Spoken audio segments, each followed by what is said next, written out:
Hi, everyone. I want to welcome you to the Bridge2Food Summit. And in today's presentation, we're going to be focusing on almond milk and defatted almond flour. Let me take a moment and I'll briefly introduce myself to all of you first.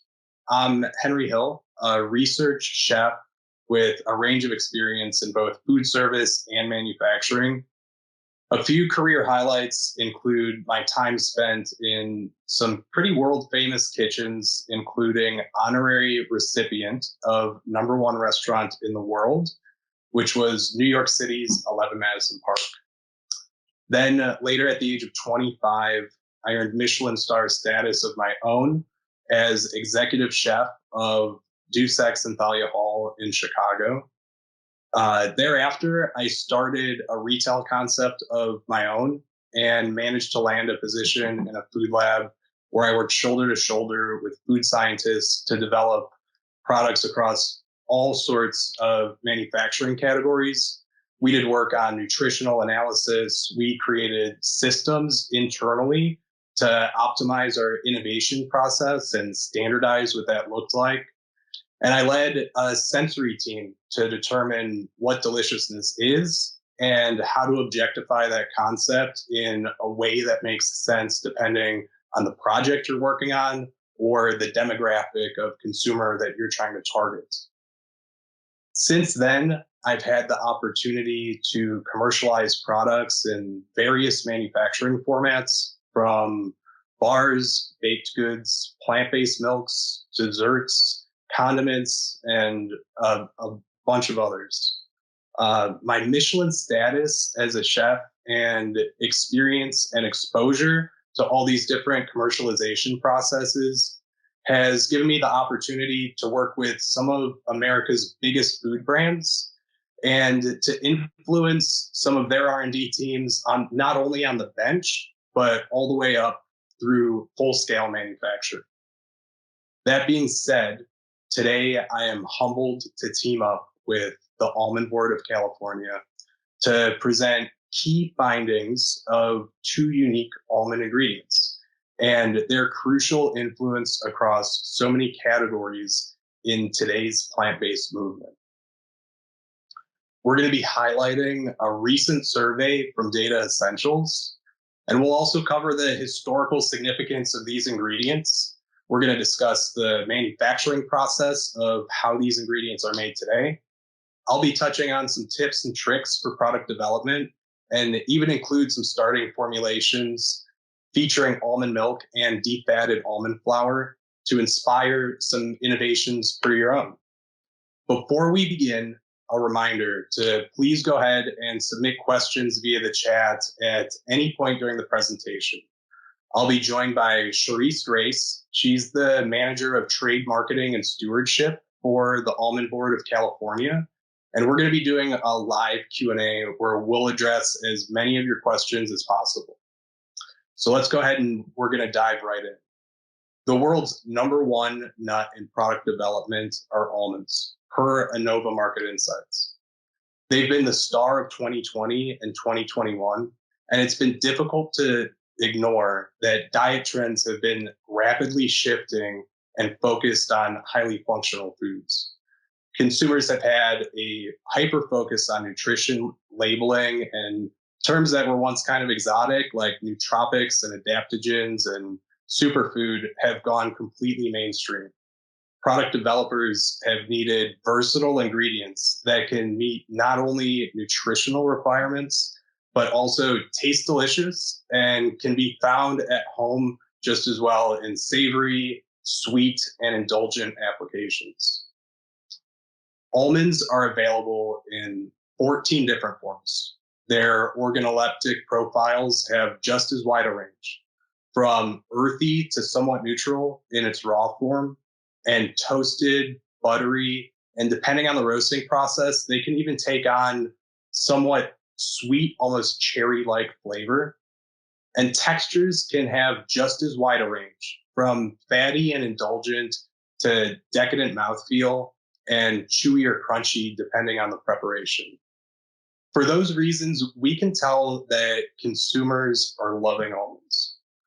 And a recent Data Essential consumer survey found 80% of consumers consider almonds fairly to extremely important to their diet for their health, texture, and nutrition attributes.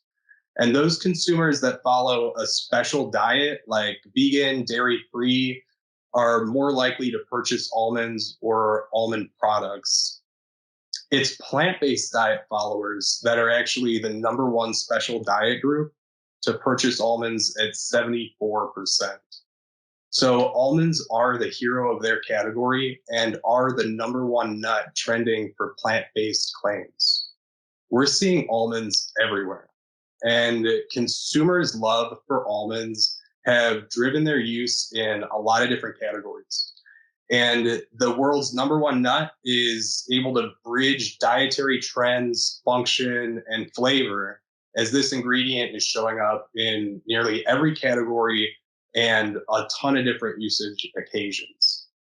We've seen it in too many formats to be able to list all of them here today, but on this slide, I went ahead and highlighted a few particularly interesting items featuring both defatted almond flour and almond milk. So we've included cultured products, tortillas, frozen desserts, aerosols, coffee creamers, meal replacement beverages, supplements, bakery mixes, and we've even seen gluten-free pastas hitting the market. As more consumers shift from a traditional wheat flour and dairy-based products, there's still room for innovation. Certain categories like caramel sauces, which is something that I ran into recently, trying to source an industrial source for an almond-based caramel sauce was really difficult. So I hope someone listening in takes advantage of that opportunity. But also marinades and yogurts, different coatings like maybe panned yogurt raisins or nutrition bar glazes are all wide open for innovation. And I think with a rise in at-home cooking lately, there's definitely still an opportunity for comfort classics like an Alfredo sauce or a macaroni and cheese, but also dairy-free alternatives to trending ethnic dishes, like maybe a tikka masala or other sweet dishes like a dulce de leche. Buttermilk dressings and green gatas are still opportunities for dairy alternatives. Now that we've discussed where you can find these ingredients in finished formulations, I'd like to take a look at how they're made in the manufacturing setting. The process starts for almond milk with sterilized almonds, which are then transferred to a liquiverter or a high shear tank, and water is added, then usually an emulsifier, and you'll layer in your desired flavorings. And optionally, at this point, you could add your nutrition fortification like calcium or vitamin D. And then it's continuously mixed under high shear. In aseptic or a Tetra Pak type process, we're going to measure the particulate size carefully. We want to make sure that as the liquid is packed into its final carton and the seals are formed during that process, no particulates are going to disrupt the packaging at all. Usually, we're going to want to measure solids content for quality to ensure the product isn't being overly diluted so that we can make sure that what we're doing on the bench is scaling up and performing properly. So before almond milk goes into packaging, it's going to go through a degassing stage and then pasteurization. It's important to note that after pasteurization of aseptic products, the product can take on aggressively cooked flavors and can taste kind of scalded. So wait a few weeks to a month before assessing what the final flavor profiles are going to taste like, because a lot of those initial flavors are going to dissipate and neutralize after a few weeks or a month into shelf life. So shifting gears into defatted almond flour production, this process actually takes place in what's an oil refinery. And this product was once discarded as a byproduct of almond oil production and is now upcycled into what's a pretty versatile ingredient. So it's needless to say that this process undergoes mechanical separation. At this stage, the oil is removed. Defatted almond flour, which is also known as an almond protein, has a typical fat content of about 15%, depending on the production process and equipment, compared to a traditional almond flour, which has a fat content of usually around 50%. Both of these ingredients can be found in various forms on the shelf, including both sweetened and unsweetened. So now that we all know where we can find these ingredients and how they're produced today, let's take a look at where they came from. I always find inspiration in researching the history of dishes, and I can find a lot of relevance in their flavor characteristics and apply them to things that I'm working on today. Taking a look at almond milk, we can see that one of its earliest versions can be found in an 8th century dish known as white gazpacho, which is a chilled almond soup. This dish was typically made of stale bread, grapes, cucumbers, olive oil, and sherry vinegar. Its flavor profiles are acidic, savory, sweet, salty, and its textures can be creamy or crunchy with some garnished almonds or some fresh grapes. And a lot of these opposing flavor profiles tend to balance each other out. So looking at this dish, we can see that we've got a lot of different opposing but interesting flavor profiles that make it really interesting. And it's more than just a single note dish. And I think taking that idea and applying it to things that we're working on in the bench can make for more interesting products today. Almond milk is showing up again in 14th century cookbooks where chefs likely preferred it to dairy milk because it just had a longer shelf life. Dairy milk can spoil within just a couple days sitting out at room temperature, and almond milk was able to endure longer shelf life.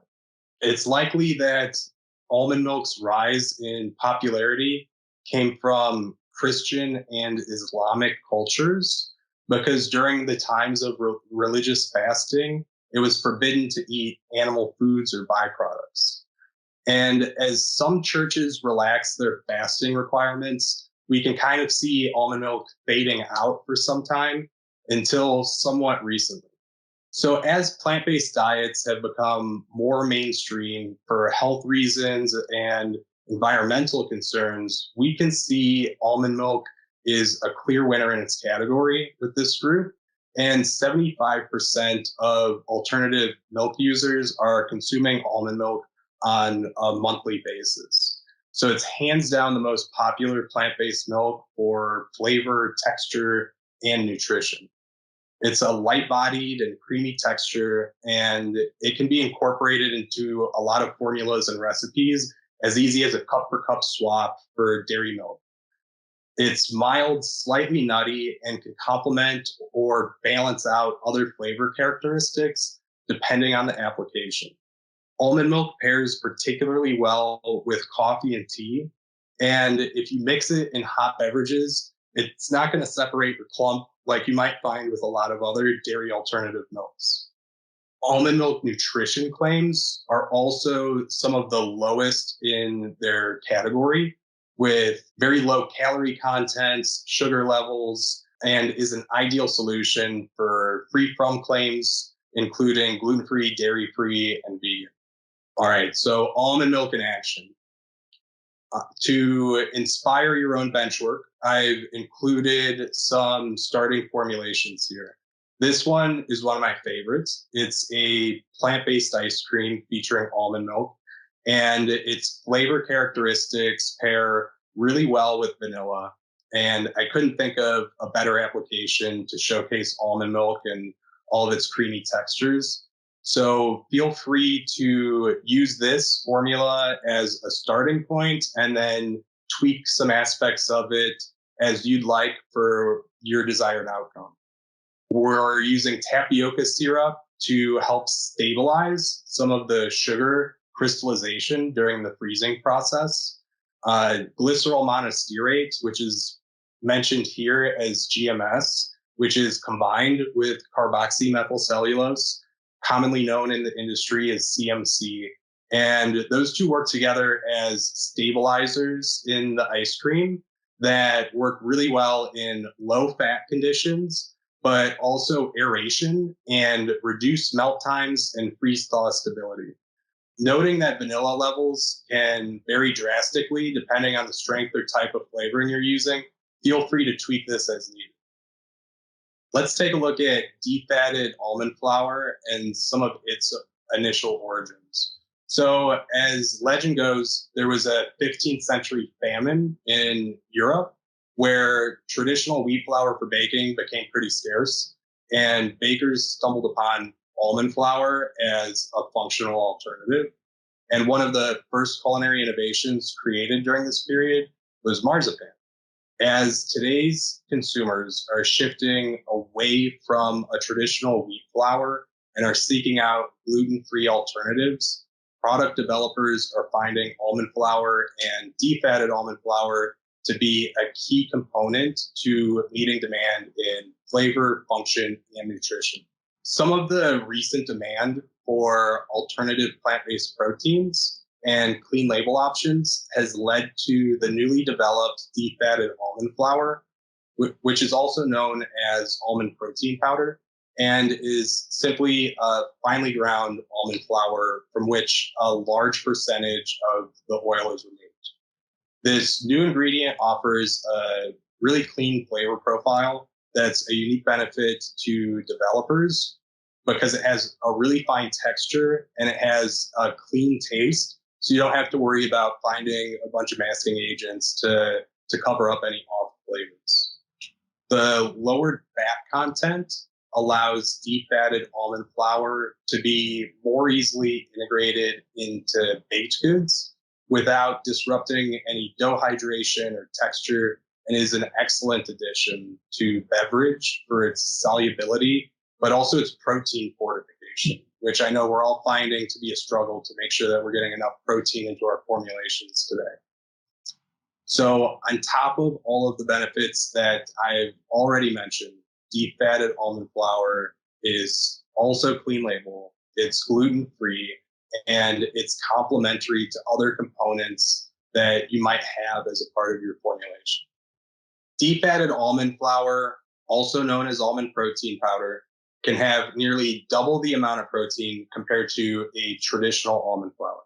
Defatted almond flour may not have quite as high of a protein content as some other isolates on the market, but a lot of those isolates are undergoing a synthetic process where in the finished product, there can still be a little bit of a residue left.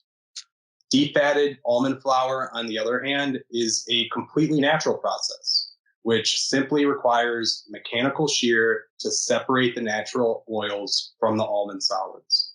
It can be a simple addition to sports nutrition products. It can be dusted on bars to prevent sticking. It can be used as a natural flow agent in seasoning blends and makes for a great binder and functions well in both water-based and fat-based applications, which can be particularly useful as a bulking agent for functional stability. Its shelf stability and reduced oil content increases shelf life without concerns over rancidity, like you might find with a lot of other nut-based products. The neutral flavor allows for versatility in product development and can bring density and texture to baked goods. It can be used as a thickener for soups, beverages, and dips. And it can also be an obvious choice for the trending low-carb diets, gluten-free diets, and paleo. So let's take a look at how we can be using defatted almond flour in what's a particularly booming category right now. I know we've already covered a lot of the benefits of working with defatted almond flour, so let's see it in action. Here's an example of another starting formulation that I'd like to share with all of you. It's a tortilla, or also known as a wrap. And here we're working with almond flour and then adding in defatted almond flour, which is a bulking ingredient that helps absorb moisture and fat, and it increases the nutritional profile while keeping the ingredient list pretty clean. Then we're going to use xanthan gum and konjac gum. And these are added for elasticity to help the wrap be able to fold and maintain shape as you're filling other ingredients into it in its final use. Sodium bicarbonate, which is also known as baking powder, can optionally be added to get a little extra rise during the baking process so the finished tortillas aren't too dense. Then vegetable shortening is included for mouthfeel and tenderness. And of course, we need water to be added to this base to hydrate all of our components and bring the functionality of these ingredients to life.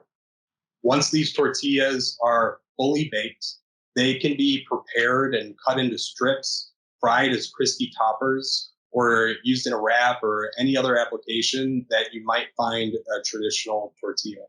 So it's clear that once niche diet trends have gone completely mainstream, gluten-free, vegetarian, vegan, and low-carb diets are going to be here to stay with us. Consumers are demanding more function and nutrition from clean label foods, and they're not sacrificing taste.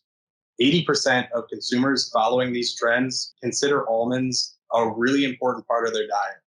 We've covered production processes, historical findings stemming from ancient dishes, and I've included some of my own personal formulations showcasing how easily you can incorporate these ingredients into your own venture. Almonds have a rich history in our food system.